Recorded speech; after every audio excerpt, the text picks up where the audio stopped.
everybody, I'm Latrina Patrick. Welcome to day 58 of our 90-day grant writing tutorial. Yesterday I kicked off a week-long series on the topic of peer-to-peer fundraising. This is a topic I got from an ebook I recently downloaded, and that was from firstgiving.com. It's a wonderful website for nonprofits, and you can actually go to the website and download a free copy of this very same ebook. It's a wonderful resource. Well, yesterday we talked about the definition of peer-to-peer fundraising, and today I want to talk about why your organization should care about peer-to-peer fundraising. So we're going to talk about 4 different things that reinforce why your organization should care about peer-to-peer fundraising. Number 1, fundraisers have more long-term value than donors.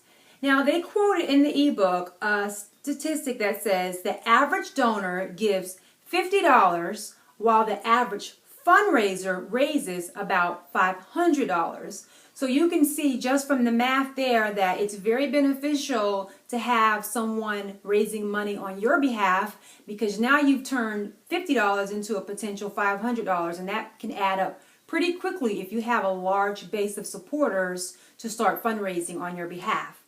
Number 2, peer-to-peer fundraising bypasses the credibility gap. So let's think about that for a second. Automatically, when your donors are seeking out their network of friends, well, they no longer have to question whether or not your organization is credible, because they are accepting the word of someone that they already know and trust. And if they decide to give, it's going to be more on that relationship than the fact that they have to vet your organization for credibility. I mentioned yesterday that I have given to several campaigns like this, and I did it for 2 reasons. Number 1, because a friend of mine that I cared about asked me to, and number 2, because they were asking me to contribute to a cause that I believed in. So it was a cause that I wanted to support, but I mainly did it because my friend asked me, and they had a lot of credibility with me. So it does bypass the credibility gap. The third thing is peer-to-peer fundraising expands your donor list.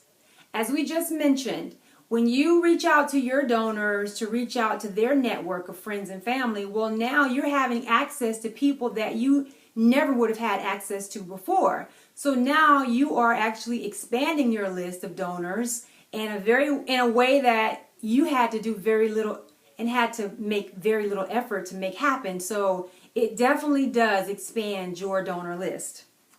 And the 4th thing is fundraisers are your cause ambassadors and nonprofit advocates. So basically they describe it like this, that those who are interested in your nonprofit start out as supporters, then they turn into donors, then they turn into event attendees, and then eventually they turn into fundraisers. And so simply put, fundraisers are more engaged than typical donors. That makes a lot of sense. So if you're thinking about retaining donors, or donor retention as you hear it referred to often, then converting your donors into fundraisers is an incredibly sticky way to keep a supporter engaged. So this is a really great way, according to firstgiving.com, to keep your supporters engaged, is to turn them into fundraisers. So those are just 4 reasons why your nonprofit should care about peer-to-peer fundraising. So again, this information came from firstgiving.com. And if you have any questions or comments about anything that I have covered today, please leave me a comment here on my YouTube channel. If you haven't already, please subscribe to the channel. And if you find the information beneficial that you've been receiving from me through this process, I hope that you'll share the link with someone that you know so that they can also benefit and get this information. I also send out weekly email updates to let you know what's coming up every week in my tutorial, so you get a sneak peek on what's ahead. If you want that, then make sure you go over to my website at www.greatervisionconsulting.com and subscribe to my email updates. And as a gift to you for subscribing, I'm going to send you a Grant Writer's Toolkit, which has a proposal template in there to help you write a grant from scratch. It has a sample budget in there. It has letters of support that you can use to get support letters from your community partners when you actually apply for a grant. And it also has a bunch of resources and references for the new grant writer, some things that will be very beneficial to you.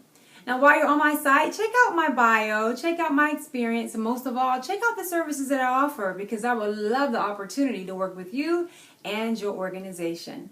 So that's it for today. Come back tomorrow when we have another tip about peer-to-peer fundraising. Talk to you soon. Bye.